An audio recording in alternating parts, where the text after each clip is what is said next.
What the heck is going on, everybody? It's lunchtime here. I'm bringing y'all the earliest slash unofficial rule set for the CDL rules and custom games. On top of the competitive aspects of the game, one thing we need to talk about is league play or ranked play.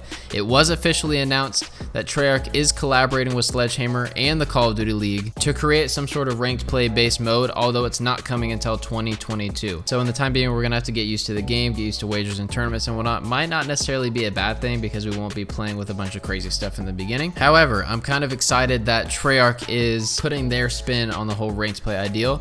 Although World War II had one of the best ranked plays, if not the best ranked play modes in Call of Duty thus far. Hopefully Treyarch will be able to put a good spin on that in terms of rewards, skill ratings, and that flashiness of, you know, the Master Division that we saw in Cold War. Now, we will find out more details at a later date, so if you want to keep up to date on ranked play or league play news, be sure to subscribe down below because you best believe we're keeping that on this channel. Once you get into private matches on Vanguard, you can go to the mode and scroll over to Call of Duty League. Here's where you can see the unofficial rules for Hardpoint and Search and Destroy. I guess we haven't found out the third game mode yet.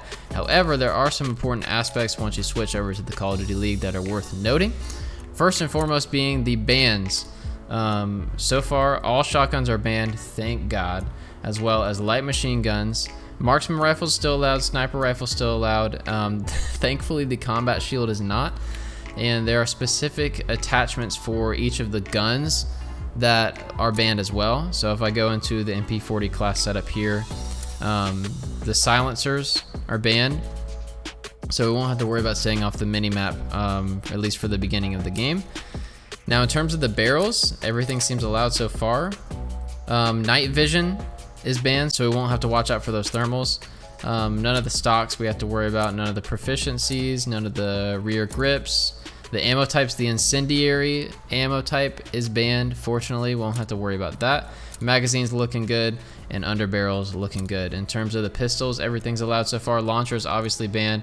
The melee is allowed. From there into perks, what we have is a ban on Dauntless and a ban on Ghost. It is important to note that Ninja, Survival Training, aka Tac Mask, and Fortified, aka Flak Jacket, are all in the same perk 1 category, which is crazy. In terms of the perk 2s, there's a lot of banned ones here, so you're going to be either rocking Engineer or Radar. And then in terms of the perk 3, Demolition's banned, Overkill's banned, thankfully, and then Tactician is banned. Makes a lot of sense. Going between Lightweight and Double Time, we'll have to see which of these actually is most beneficial. So after that, we have the Lethals.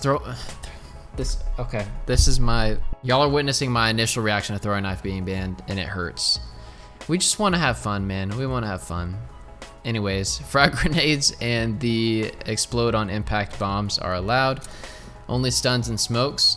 So fortunately, smokes will be allowed because I kind of like how that changes the playstyle of the game as long as they aren't spammed. On top of that, other things that are important to note are the changes in the kill streaks. You have your glide bomb, you have your strafing run, you have your bombing run. Those are the only 3 that are allowed on competitive so far. Field upgrades, the only thing allowed is supply box for ammo and dead silence. The important thing to note, at least initially, is that you get dead silence incredibly fast. So if you end up wanting to use, let's say, flak or tac and take off ninja, I don't think, at least currently, I don't think it'll be the end of the world. We'll kind of see how the meta shifts over time.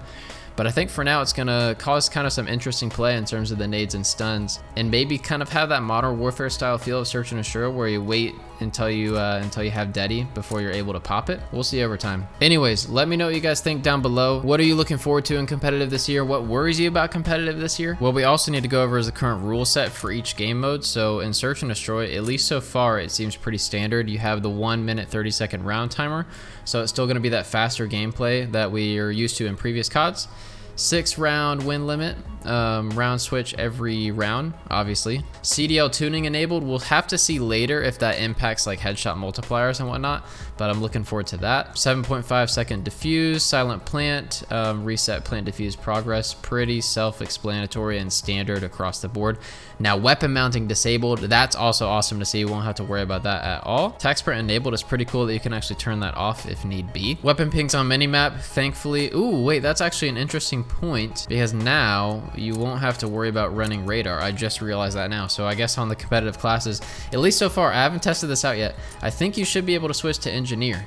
because if the weapon pings are always on the minimap, at least for the competitive modes, then you won't have to worry about that perk. We'll have to see in practice, but that's always great to see. Friendly fire enabled per usual, battle chatter disabled, dynamic map disabled, suppressive fire and combat fog disabled. So that's it for the search and destroy. We'll see if there's any changes made for Hardpoint.